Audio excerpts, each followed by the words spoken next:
Estamos a 10 dias de conhecer aquele que vai comandar pelos próximos 4 anos uma nação dividida entre dois candidatos. Mais de 156 milhões de brasileiros devem comparecer às urnas no dia 30 de outubro, um domingo. Para falar sobre a busca por votos neste segundo turno, a gente conversa com José Álvaro Moisés, cientista político e professor da USP. Professor, uma boa tarde. Onde Lula e Bolsonaro devem apostar, na sua avaliação, as fichas nesta reta final? Porque agora é busca por aqueles que se abstiveram ou por aqueles que ainda estão em dúvida, os indecisos e tudo mais. Qual deve ser a estratégia de cada parte? Olá, Sidney, boa tarde. Sim, bom, a sua pergunta é aquela famosa de $1 milhão, né? Quem souber responder isso, de alguma maneira, vai garantir para um dos dois candidatos a vitória. Eu acho, Sidney, que uma observação que precisa ser feita é que nós estamos diante de uma campanha eleitoral que vai entrar definitivamente para a história do Brasil. Não é? É uma das campanhas de mais baixo nível na maneira como os candidatos estão tratando uns aos outros, né? O que é um indicativo de uma falta de respeito, de uma falta de consideração. E, num certo sentido, além de todas essas medidas que apareceram na reportagem anterior da CNN, todas essas medidas que estão sendo tomadas pelo Tribunal Superior Eleitoral e mesmo pelas plataformas, não é? Além disso, seria muito importante que o próprio eleitor, que é, digamos, o soberano dessa eleição, de alguma maneira fizesse a sua escolha levando em conta quem dos candidatos está apelando mais para fake news, para mentiras, para acusações infundadas, que não... num certo sentido, revela a identidade propriamente tanto do candidato como da campanha. É preciso uma ação que não seja apenas das instituições, seja também dos próprios eleitores, né? Agora, em que direção os candidatos vão? Eu acho que, levando em conta todas as informações que nós temos, 2 ou 3 fatores muito importantes vão estar nesses últimos 10 dias presentes na campanha. De um lado, não é, a tentativa do presidente Jair Bolsonaro, não é, de desqualificar completamente o seu adversário, Luiz Inácio Lula da Silva, com esta noção de que ele é um condenado, de que ele cometeu crimes de corrupção e vai insistir nisso, né? Por outro lado, eu acho que o ex-presidente Luiz Inácio Lula da Silva vai explorar as fragilidades, as debilidades do presidente Jair Bolsonaro, especialmente na questão do Covid, né? Na questão da pandemia, como o governo do presidente Bolsonaro tratou essa questão. Mas os dois vão buscar pescar na área dos indecisos e principalmente na área dos possíveis abstencionistas, aqueles que não querem ir votar, com a ideia de que esta participação é muito importante para assegurar, não é, a vitória de um ou de outro, né?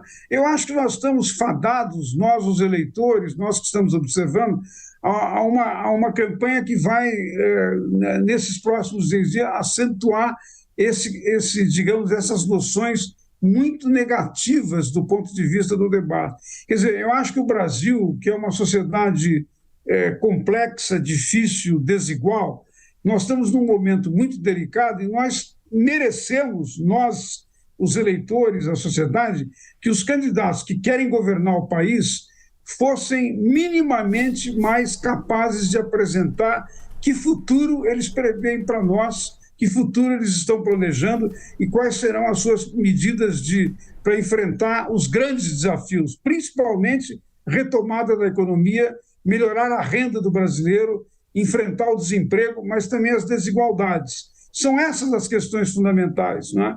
E o que as fake news estão fazendo é, de alguma maneira, contornar todas essas questões centrais e simplesmente contrapor os candidatos, não é, com todas as mentiras que estão sendo apresentadas e que, de alguma maneira, já contaminaram completamente o processo eleitoral. Agora, professor, é interessante o senhor falar sobre essa questão dos eleitores não premiarem candidatos que cometem fake news, mas o que a gente tem visto até por parte do eleitor não é uma maturidade como essa, não. É mais um torcedor do que um eleitor nesse momento, né? Alguém que está buscando ali analisar esse aspecto mais, digamos, de programa, né, de governo dos candidatos. Eu queria fazer uma pergunta sobre os evangélicos, professor, porque a campanha do Lula divulgou uma carta de compromissos com os evangélicos ontem. A campanha do presidente Jair Bolsonaro tem usado muito essa tática do bem contra o mal. A gente vai seguir assim até o dia 30, professor? Pois é, Luciana, veja que esse é um outro aspecto negativo dessa campanha. De alguma maneira, a campanha induziu a sociedade brasileira a entrar nesse debate sobre o papel da religião na política, né? Isso é muito negativo, porque é claro que a religião, o direito de fé, é um direito de qualquer pessoa. As pessoas podem acreditar no que quiserem, na religião que quiserem e adotar suas crenças da maneira mais livre. Mas o que não pode é imaginar que a religião A ou a religião B vai, de alguma maneira, conformar, definir, condicionar o modo como o Estado brasileiro vai agir. O Estado brasileiro é laico, ele é de todos os brasileiros, que, portanto, tem muitas religiões diferenciadas. Tem as religiões católica, afro-brasileira, espíritas evangélicos, protestantes, e por aí vai. Então, uma coisa muito importante na democracia, que foi conquistada depois de séculos de luta, não é o respeito à liberdade, a essa diversidade religiosa. No entanto, o que aconteceu nessa campanha é que as candidaturas, especialmente do presidente Jair Bolsonaro, passou a acionar com muita ênfase, com muita força,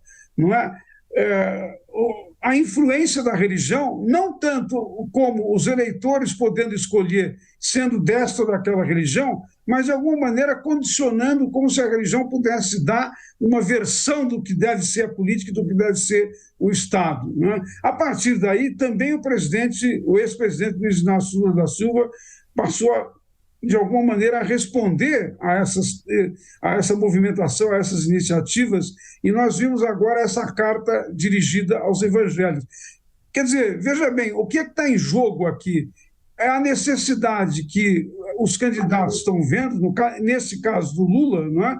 De esclarecer que ele não vai utilizar valores morais da religião para conformar políticas públicas como as que estão mencionadas na sua carta. Quer dizer, ele está, de alguma maneira, dizendo, veja, os meus compromissos são tais e não se trata disso. Agora, o fato de nós termos chegado nesse estágio é um indicativo ruim sobre a campanha, não é? Você menciona uma coisa importante. Às vezes, Luciana, os eleitores não têm toda informação ou formação, discernimento para fazer escolhas. Mas eu acho que um dos papéis mais importantes exatamente do processo eleitoral, da campanha como um todo, e do papel do Tribunal Superior Eleitoral, é progressivamente ir esclarecendo, prestando informações e, de alguma maneira, dando digamos assim, elementos para que os eleitores façam as suas escolhas mais conscientes. Não é? Essa maior consciência, essa maior percepção é o que pode ser um indicativo de um resultado mais positivo para o final dessa disputa, que eu não tenho nenhum orgulho, como brasileiro, como eleitor, de contemplar essa disputa que nós estamos tendo em 2022. Em 2018 já foi muito complicado, agora neste ano, na verdade, agravou uma série de aspectos negativos que vinham ocorrendo desde então. Não é? Acho que isso é uma coisa importante, que de alguma maneira a sociedade, o país, as lideranças, os intelectuais, a academia, nós temos que refletir sobre isso. O Brasil não pode continuar assim, não é? E, de alguma maneira, não adianta o argumento de que as pessoas vão fazer qualquer coisa para se eleger, porque isso seria normal. Não, isso não é normal. Não é assim que funciona. O respeito que deve haver entre pessoas que disputam é um indicativo do respeito que cada um pretende ter para si mesmo. Se você desrespeita totalmente o outro, com desqualificações, com mentiras, com fraudes, não é? É, de alguma maneira, um convite para que isso ocorra também com você. Então, esse tipo de discernimento nós vamos precisar retomar na conversa, no debate, na discussão, e eu diria que aqui tem um papel muito importante para o sistema educacional. o nosso sistema educacional precisa incluir o tratamento da democracia, o tratamento da política como um aspecto importante para debater, para discutir e para ensinar os que chegam dos bancos escolares como funciona o regime democrático. Nada disso é razoável para o regime democrático, não é?